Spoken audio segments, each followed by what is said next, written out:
Card Ladder. Let's talk about a new feature on Card Ladder, an exciting one that a lot of people have been waiting for.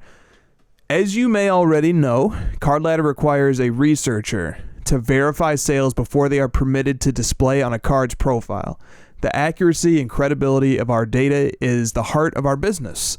So in total, the Card Ladder database contains millions of sales going back to 2003, and each of those sales has been vetted by a knowledgeable sports card researcher. Kristina, can you vet that statement? True. While I'm proud of this fact, I'm not bringing this up to toot the Card Ladder horn. Beep, beep. Understanding that there is a rigorous process in place to verify sales is important to understanding our newest feature. We've received many requests from Card Ladder members to be able to report a private sale to Card Ladder and have that sale appear in the card's sales history. And because we have researchers in place to verify incoming sales of cards in the Card Ladder database, we are uniquely positioned to vet reports of private transactions from Card Ladder members. But let me back up for a second here. What is a private sale? It is a sale that happens outside of a public selling platform like eBay or Golden or MySlabs.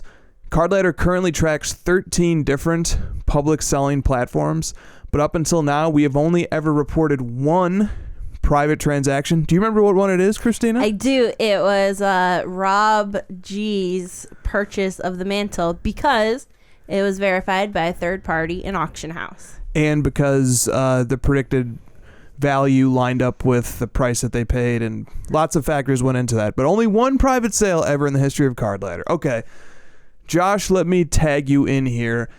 Can you give some examples of what private sales are? It's just a deal between two people that did not occur in a public auction website. So like the best example would be at a card show. You know, if there's two people, a dealer and a buyer, that's really the easiest one. And I mean, we're really looking for one of the people involved in the private deal. You know, there's two parties, the buyer and the seller. We're looking for one of those two to report these sales because, you know, in this case, they're the ones that were a part of it, the only ones that know about the transaction fully and, you know, saw the money exchange hands. So that's where we're looking for. Some other examples include transactions that take place on Instagram and Facebook, and, you know, like the Rob Go deal, a private deal brokered by an auction house. Now, Josh, with respect to your collection, what percentage of your collection was in fact acquired via a private sale? And what percentage, on the other hand, was acquired from a public sale? I would say in total, like 25% of it's private, but like my main PC, like my most prized possessions, my favorite cards, like I would say about 50 to 60% of those are private.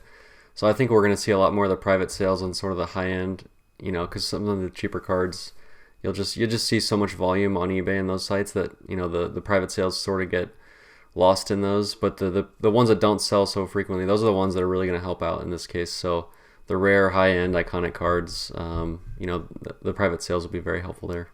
And there's a lot of incentive. The higher you go on the value hierarchy of cards, the stronger the incentive is to facilitate a private deal because sellers and auction houses often take commissions based on a percentage of the final price. So most of the premier auction houses have what's called a buyer's premium of 20% tacked on to the hammer price. And some portion of that goes to the auction house, some portion of that goes to the consignor. Theoretically, you can get rid of, maybe knock off a little bit of the fee, which benefits both the buyer and the seller if you take a deal private. So there's strong incentive to do private deals, especially when the stakes are really high. Kristina, same question to you. You can knock off 100% of the fees if you deal in cash in person, which I would say of our goats, like our grails, like 90% of our cards are private deals. Yes. And then of the entire collection, I mean, if you're talking about all the product that I've ripped, like you're also, and Nope. then we've graded. Not talking about those. Just the grails. But yeah, just the grails, then 90% are private transactions. I would say 9 out of 10 cards that are in that personal collection stash were obtained from a private deal. Yeah. And so from Josh's experience, from your experience, I think a large number of important transactions that are important to people's collections have not happened in a publicly visible way. Correct. So we are at a unique point also in the growth of the sports card market right now. The world is reopening after a lengthy quarantine. There are now big card shows happening virtually every weekend across the country. Millions of dollars are being exchanged for cards at these shows every weekend. There are countless deals happening across social media platforms, Instagram, Facebook, and many important deals are being brokered in private by auction houses. A big Tom Brady card recently, the Rob Go, Mickey Mantle deal, etc. And guess what? Word spreads throughout the hobby about these private deals. And if the deal includes a rare card that doesn't sell often, then these private deals are sometimes used as comps to price other copies of the card or of similar cards. Josh, let me ask you really quick. Do you have any experience or could you just confirm the fact that oftentimes private deal comps are used to set the price for a card that maybe you're trying to buy or maybe a card that you're trying to sell if that card doesn't have public sales history? Some of the examples I'm thinking of are actually like private, and I can't actually like say the prices in the cards and stuff, but there's been several times when a card is coming up at a big auction and I'm anticipating a certain price based on what I've heard a few private deals leading up to that sold for. And then, if I am comping a card to buy or sell with someone, I'll reference another high-end collector that's trustworthy and say, hey, this is what that person just sold theirs for. And then usually it's taken, as truth at that point. So it does happen a lot in the, high-end private circles for sure. So until now, no one has compiled a database of these private deals. Some of the most important transactions in sports card history have been private deals, and there should be a place that you can go and learn a little bit about them. We have now added the ability for Card Ladder members to add private sales to the Card Ladder database. Now, let's talk about this because it's a big topic and an important one, and one that we take very seriously. Private sales submissions will be vetted with even greater scrutiny than we apply to sales coming in from eBay and auction houses. Private sales, by definition, lack the transparency and the accountability that public sales have. So we will err on the side of extreme caution when deciding whether to allow a private sale to appear in the Card Ladder database. If your legitimate private sale submission is rejected, please do not take offense to that. We undoubtedly are going to end up rejecting some legitimate private sales because of the strict standards that will be applied. Here are some of the criteria for a private sale. Several of the factors that I'm going to be listed off are included in the decision-making process. First, the sale must shed light on the cards market. There is no need to report a private sale of a card that sells on a public platform regularly. This feature is designed to report sales of rare cards that have limited public sale histories. Second, the sale must represent a plausible price for the card at the time of the sale. Our researchers have several ways of determining what a plausible price is, including looking at the card's predicted value and looking at a comparable card's sales histories. Third, the submitter of the private sale must be a credible member of the hobby community. Very important. It is helpful if the submitter has a well-established social media presence that can be referenced by the researcher to determine their credibility. These factors are considered in addition to the normal rigorous verification process that all sales undergo. Okay, let me bring in Josh once again. How do you add a private sale to Card Ladder's database, and what information are Card Ladder members who submit a private sale required to provide?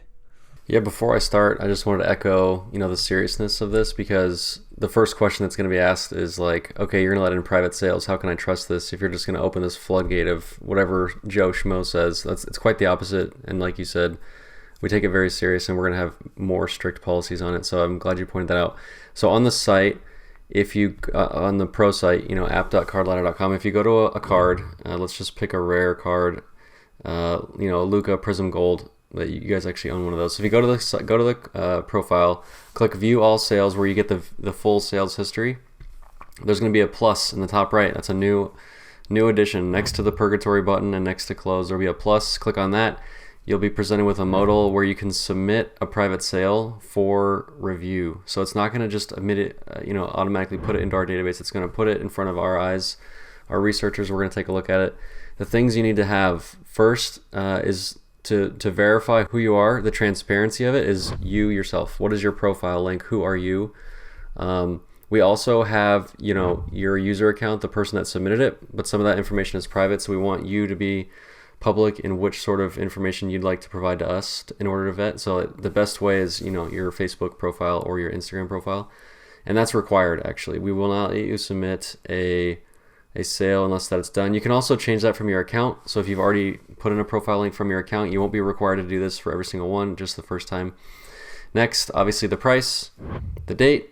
Next is going to be a URL, which is not required, but let's say that you have maybe a URL to a video where you film the transaction occurring on YouTube, or the Instagram post of where you showed that you received the card, or the seller or whatever. Maybe you have a picture of it, something like that. Next is going to be the platform. There's a drop down where you can select private. That'll be the default option, so you'll see that it says private there. And then lastly is the type, two more fields. The next is the type of transaction. Was it a best offer, auction, fixed price? And then lastly are notes. So if there's any final notes that you want to provide to us as researchers that we can use to shed light on the sale even further, that's helpful for us. So you can type as much as you want there, really. You can't leave out any detail for us that we want to look at. So once you get all of that in place, I'm going to keep going on the process. It goes into our pending state where our research team is going to take a look at it and take a real hard look at it. We actually visually make those different than the other ones so they stand out. And then once it's approved, all of the information that was submitted to us is then displayed on the all-time sales history. Each sale is shown on a line item. We'll actually show the notes that the person put. There'll be a link to their profile, so you as a user can go check on other private sales and all the information that you have from all the other sales that come in through eBay. Excellent. And when looking at a card profile on Card Ladder, how can a user differentiate between a normal public sale versus a private sale? Yeah, this is also important to us. So not only is it important that we vet each sale and each customer that submits a sale for review, it's also important that customers who look at other private sales can easily distinguish those between the non-private sales, so they can internally make that judgment for themselves whether they want to use that as a real comp. So on the graph, we actually highlight it in a blue color instead of green. The dot will be blue. It'll stand out. When you hover, it'll say private sale in parentheses.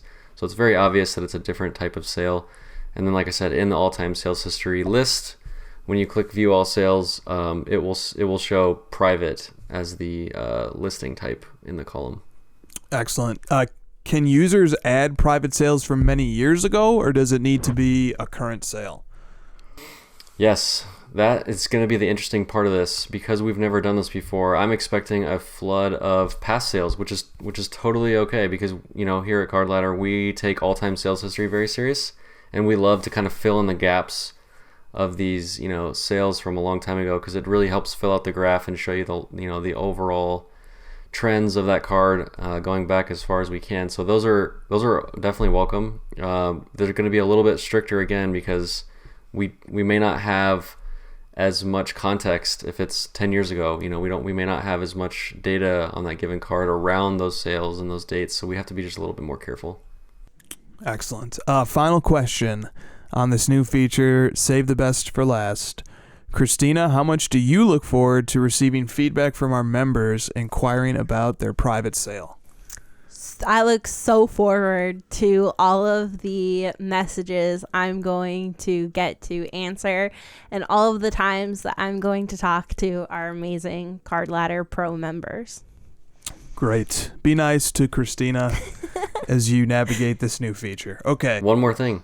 You can submit non-private ones to us now. So one of the main usages of feedback for Kristina is that people will submit sales to her through feedback, which is fantastic. But now there's a way for you to do it automatically, so it'll get moved through the process a little bit quicker. So if you find a golden auction that we missed, or an eBay auction or whatever, we can put it in your hands now, submit the sale to us for review, give us the URL, save everyone a ton of time. So hopefully this is going to be beneficial for all of us, not just for Kristina, for Chris, for all of us. Great point. Good. Okay. Enjoy the new feature with responsibility. With great power comes great responsibility. Right. And let's see how it goes. We're rolling out this feature very cautiously.